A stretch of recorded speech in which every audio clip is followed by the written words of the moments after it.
Hey, it's Seth. Before we get started, I want to take a quick moment to mention a way you can support the Concrete Logic podcast. Whether you're looking to expand your concrete knowledge or want to keep the show going, check out the Concrete Logic Academy at www.concretelogicacademy.com. You can always make a donation directly at www.concretelogicpodcast.com. Any amount helps, and we truly appreciate your support. Now let's get into today's episode. What's the most used man-made material on Earth? I'll give you the answer. Concrete. This is the Concrete Logic Podcast.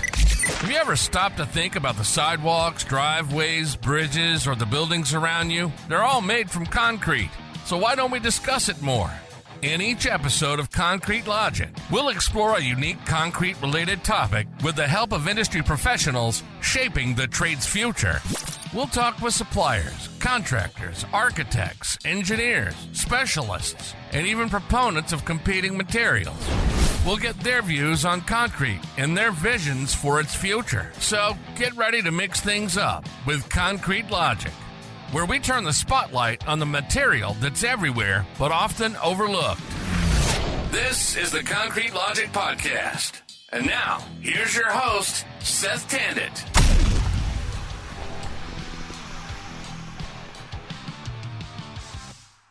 And welcome to another episode of the Concrete Logic Podcast. And today I have Derek Cressman, president of Durable Surfaces, and they are a polishing and a dry finishing contractor. Is that correct, Derek? Yeah, we kind of sum up the services as repairs and technical grinding. Yeah. Concrete after it gets hard. There you go. Yeah.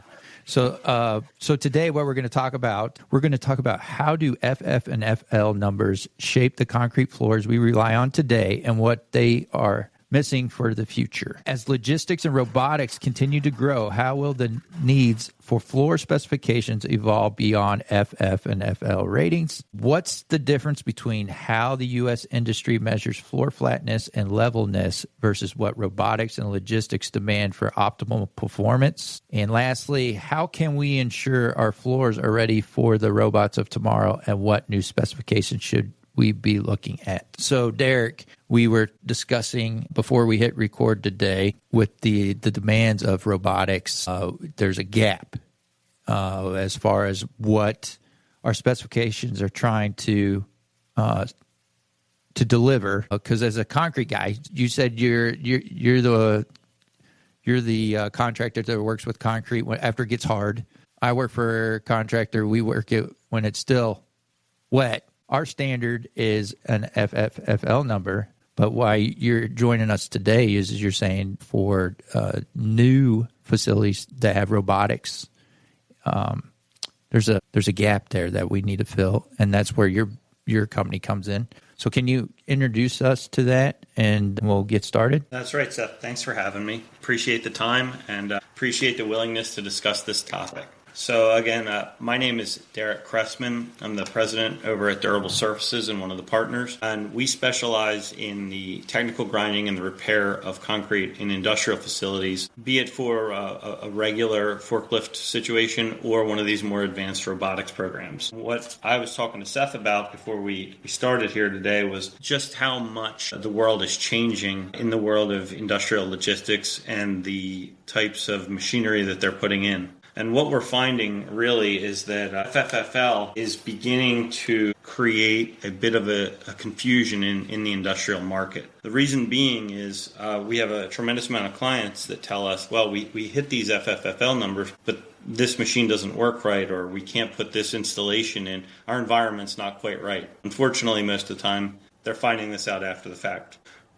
What am I saying to a group of concrete guys? It's be cautious with FFFL moving forward as Industry 4.0 comes online in the logistics world. FFFL is really a statistical sampling of the floor. It doesn't necessarily cover every characteristic of the floor, but it is the way that we measure it here in the U.S. So it does still correlate. If you have a very high FFFL number, you may hit a lot of the criteria that you need to. However, you may not hit all of them. You can't just rest on your laurels and say that we have a good FFFL number, we're going to be able to hit the robotics environment that's necessary. it's required that we do a little bit more research. We're finding a lot of clients get themselves into trouble because they're picking up a spec building or they're going with more traditional specs on FFFL only to come and find out the environmental information coming out of the robot provider is more stringent or different. Ways that this can be is that FFFL is just a sampling. During a free movement floor, we care about every direction, not just a couple of plus signs or hashtags or X's on the floor the way we test FFFL. Instead, we're looking for a much more continuous picture because the robots can move anywhere on the floor. Or we come back to an FMIN spec or defined traffic floor where we need to understand exactly the wheel paths and exactly how flat the floor needs to be. In either one of these instances, F and FL are not enough alone to ensure that the client will have the floor that they need to run their program. Yeah. There's a couple things you mentioned that I want to make sure we define for folks. So you said a free movement floor. What is a free movement floor? Well, it's exactly what it sounds like. So a free movement floor is a floor where the robots can travel in any direction. It's an undefined traffic pattern. Most of the time, from what we have seen in our experience on the floors, they're not moving in diagonals, but they are typically moving in a north-south or an east-west direction in a defined area within the building. We call those free movement floors because they can track anywhere. Okay. And then you briefly mentioned FMIN. Let's define that. So what would be an FMIN floor? So an FMIN floor is more like we call them, a broader name is a defined traffic floor. And so in a defined traffic environment, the fork truck is restrained to certain aisleways. Think about a very high-pick warehouse. The forklift has to be on a very defined traffic, and we will only analyze and correct the areas within that defined traffic. A lot of times these machines run on wire guides, so they cannot deviate from their path. They are locked on and can go. That's more of a defined traffic. FMIN's a very stringent spec. Coming out of Europe, there's a VDMA spec that's even more stringent. So these specs are very, very high tolerance and require a significant amount of layout and front-end work to make sure that the end result is a positive, high-efficiency result for the client. Yeah, so for folks that aren't familiar with measuring how we measure FF and FL, we typically use what they call a dipstick, and it's a machine that you walk across the floor, kind of rolls across the floor, and usually you do it over 10 feet, right? 10 feet is usually... Minimum of 10 feet, yeah. Minimum of 10. That's for levelness, yep. Yep. So there's I haven't seen, maybe you've seen, where they define where you got to take the measurement at. So they don't tell you, hey, you got to take your FF and FL in these areas. So it's kind of up to the contractor where they do that. And the third party, because typically a third party guy goes in there and does his measurement as well. I don't know if we do it, but do all contractors kind of self-measure as well?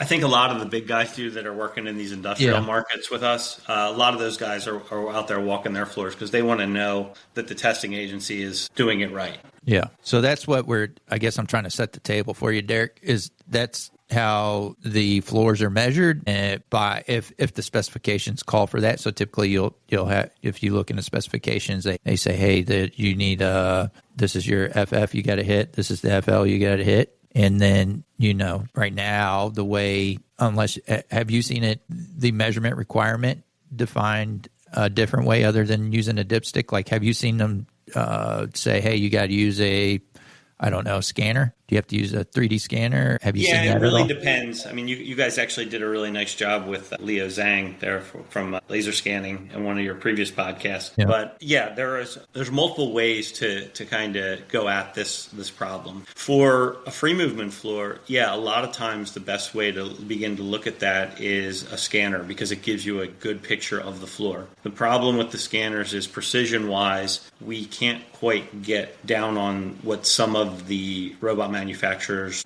need. So there's some additional measures. A lot of times what happens is a tremendous amount of statistical work, either by using a walking profiler such as a dipstick or a 1155, or what's known as a rolling profilograph, which is basically a few dipsticks put together on wheels that analyzes the floor and gives you a topography of the floor. Then it's all stitched together through a litany of math, and you get a organized chart that begins to tell you which parts of the floor fall within the bandwidth and which do not. Really depends on the spec. That's free movement. In defined movement, floors, the fastest, most easiest way is by far the rolling profilograph instrument.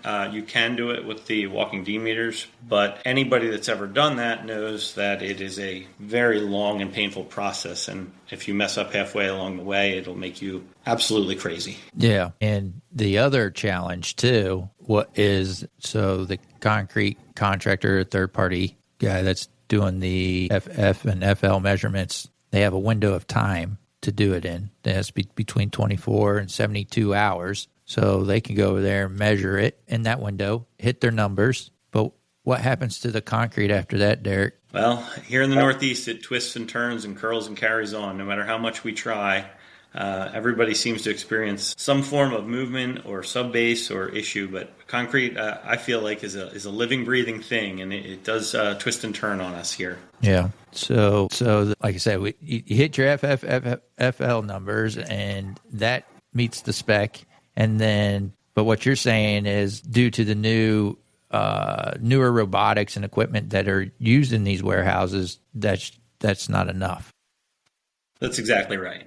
So what do you have to do to? I guess where does from that are do the robotics manufacturers? Do they give that to the contractor? Who do they give that information to, and what does that look like?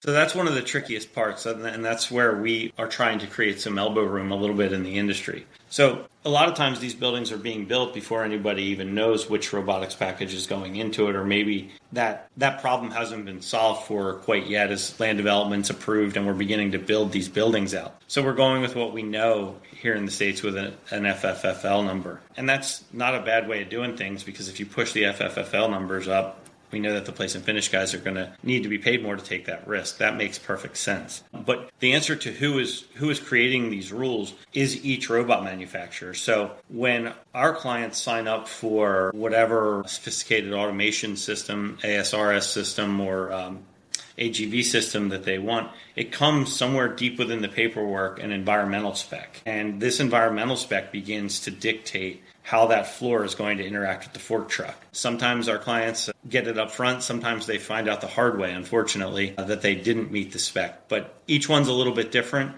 The robot manufacturers do a really nice job most of the time of knowing exactly what their systems can handle and cannot handle. It's a function of height. It's a function of speed of the robot. And it's a function of how tight the building is laid out. So each one's a little bit different, but it is an important question to ask. Understanding the environment which their specific selection needs to run in is a critical piece of the puzzle as automation begins to take hold and Industry 4.0 comes into our logistics program in America. So you mentioned, I didn't know if you caught or you explained. So AGV is automated. I had to look this up. Automated guided vehicles, right? Yep. And then did you say AMR? Yeah, well, AMR is another piece of the puzzle in this. There's 100 different acronyms and things like that, so I apologize. Yeah, an AMR is an autonomous mobile robot, I believe, is the name for that. And then ASRS is automated storage and retrieval systems. And these are all different varying types of robots that are beginning to find a foothold in large industrial buildings and e-commerce fulfillment centers throughout the country. Okay. And I assume these are all foreign manufacturers. Is that correct? Is that a correct statement? A significant amount of the ones that we see are coming out of Europe. But, it's anybody's guess. Anybody can make these things. We just we adapt as we see them. Our job is to adapt the floor to whatever is put in front of us. So when you get these requirements from these robotic manufacturers, what does it look like? Typically, it comes in table form, and it really depends, going kind of a little bit of recall here, whether or not you're going to free movement or to an FMIN or VDMA spec. So in free movement, you're looking at a table typically with a series of criteria which correlate loosely to a flatness over a gauge, be it a meter, 2 meters, 4 meters, or 10 meters, and then a level grid usually laid out over 3 meters. And then you have a requirement of just how much gap under straight edge, for lack of a better term, you can have in this environment. Yeah, we did an So episode. that's how the free movement floor works. And then that can happen in any kind of direction as you're trying to carve out the problem on the floor. In defined movement, that's typically classified by a number. In the FMIN system, it would just be an FMIN 100 or an FMIN 60. And you can peel back the onion on that a little bit further and say, well, how much is it in the transverse direction, which is how much wobble does the forklift have left to right, versus how much in the pitch direction, longitudinally, forward and backwards. So there's a litany of information that you can begin with and then peel back to make sure that you're trying to get to the right place for the client. So if you're part of a project team and you are building one of these facilities, what recommendations would you give them as far as making sure they're protecting themselves, that there's no confusion on what the deliverable is? So if you're a concrete contractor and there's an F number in there, is there a recommendation you would have to say these are the things that you would look out for in a spec to make sure that, one, that you're protecting yourself from future confusion? I guess also everyone's on the same page as far as what the deliverable looks like at the end. Because you were talking before, I guess, to fill everybody in. So I was part of a team that built one of these Amazon robotic distribution facilities, and the specifications were, and the project team were all set up for a company like Derek's to come in and do what we would call the dry finishing. So there was an FFL number for us to hit. We hit that, and then there already was money allocated to having Derek come in. But what Derek shared with me was not all of the companies out there are refined as Amazon, and they understand that there's that second step for a dry finisher to come in after the concrete contractor delivers delivers the FFFL per the spec. There's a bit more that has to happen for the robotics and the equipment to work. So what should we be looking out for? Circle back around, Derek. Sorry. No problem. So, I think that's a really important piece. And really a lot of it is setting good expectations. I think you hit the nail on the head. I'm not sitting here advocating that we change the world. I think that FF and FL is probably the way that place and finish contractors are going to want to do this. And that's fine. It's really setting the expectations upstream.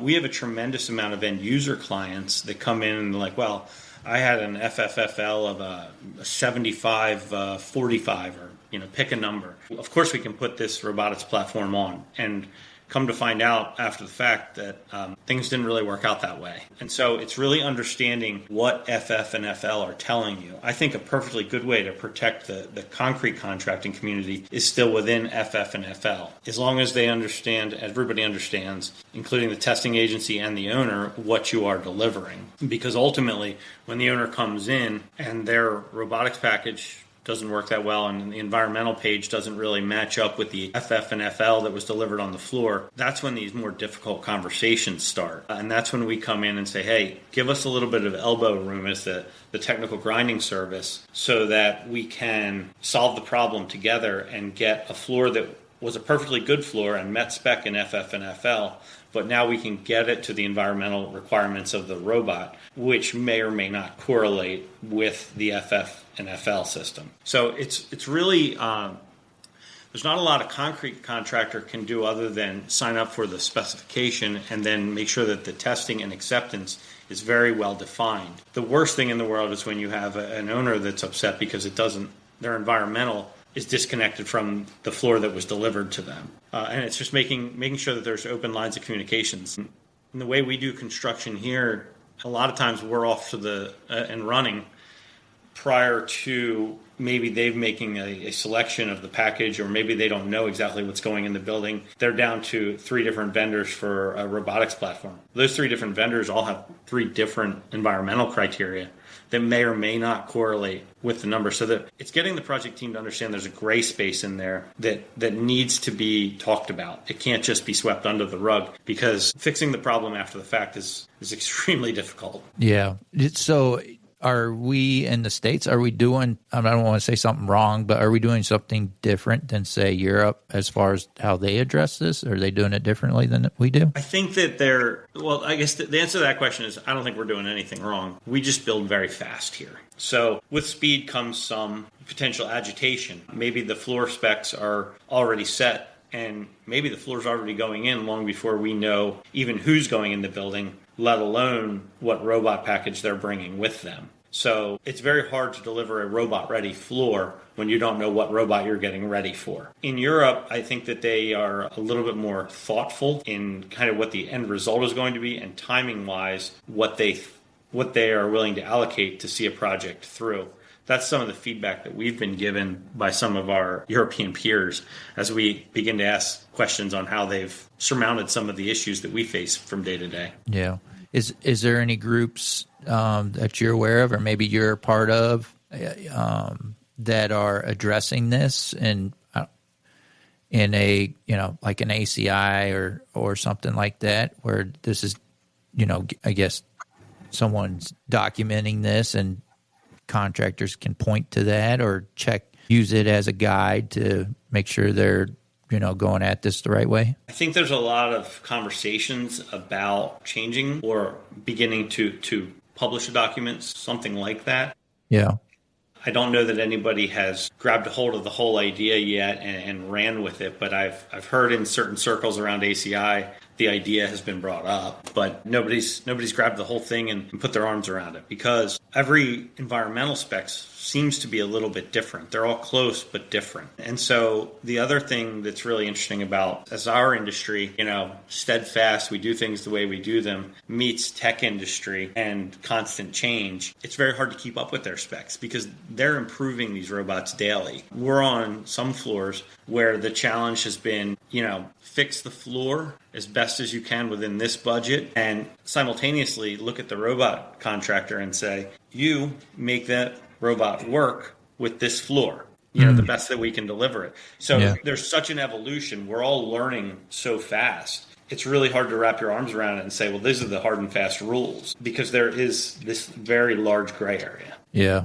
Yeah, I was thinking when you were saying that there are a lot of speculative warehouses that were built over the last handful of years. I could see where that's a problem, where someone goes, yeah, I'll buy that building and I'm going to, either be a warehouse or I'm going to manufacture something in there, and you plan on using these certain robots. That I wonder how often people actually consider the floor flatness or the condition of the floor before they actually make that purchase.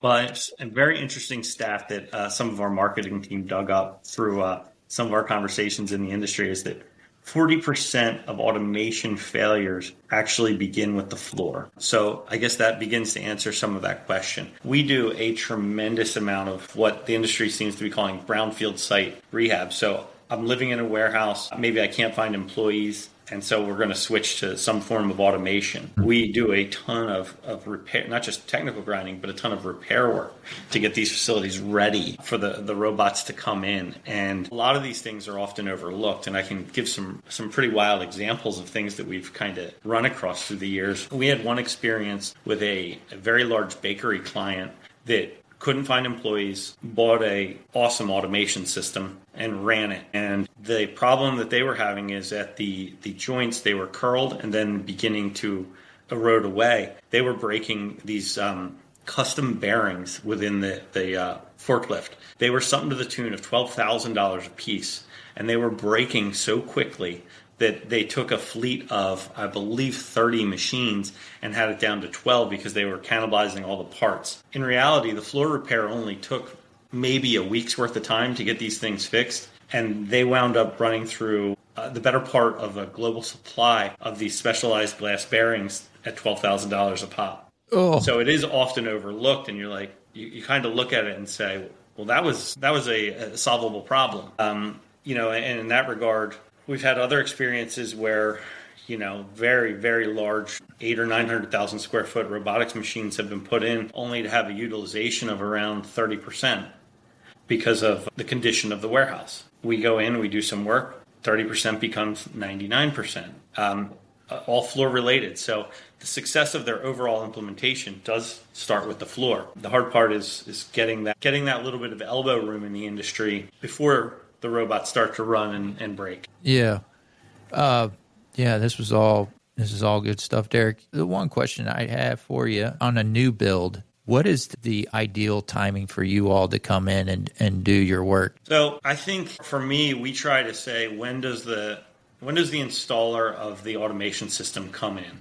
And then we try to back our schedule start date up from that, because I want to be able to say that we delivered exactly what they need the day that they put their boots on the ground. Because we are all dealing with so much in the chain of construction, right? Especially across the country, it's hard to say what each condition will be. Texas has expansive soils. We have curl up here in the Northeast. You guys have your trials and tribulations with cement. So we try to back up from when the boots will be on the ground from the automation provider and do our work then. That gives the concrete as much time as it can to do whatever it is it's going to do. Gives us some construction traffic, some ride traffic, some loading, things like that, so that we can better predict what we'll need to do to deliver the right floor. Yeah. So is there a time when you're doing that, that back schedule, I guess? You're working yourself back and you're like, whoa, that's too close to the time we poured concrete. All the time, because that's the way the world works, right? It's a minimum of 28 days, really, for us before we know that the concrete's cured out. I mean, that's just been an industry norm. It doesn't make a ton of sense, and quite frankly, it's more difficult to grind and be productive on those greener floors. So we do try to take the position that it's minimum 28 days, but wait as long as you can. Let's see what this thing is going to do. Yeah.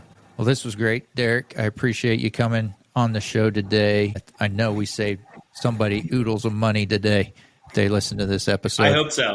Yeah. If folks want to reach out to you and, ask for some help, what's the best way to reach out to you? Best way is you can check out our website. It's www.durablesurfaces.com, or you can reach me on my email. It's Derek, DEREK, @durablesurfaces.com. A good deal. Thank you, Derek. Appreciate you coming on the show today. And folks, until next time, let's keep it concrete. Thanks for joining us for another episode of the Concrete Logic Podcast. If you got value from the show, here's how you can provide value back to support the show. Visit concretelogicpodcast.com and click the donate button to send value back. All dollar amounts are truly appreciated. And now, to close out the show, here's Mike Dunton.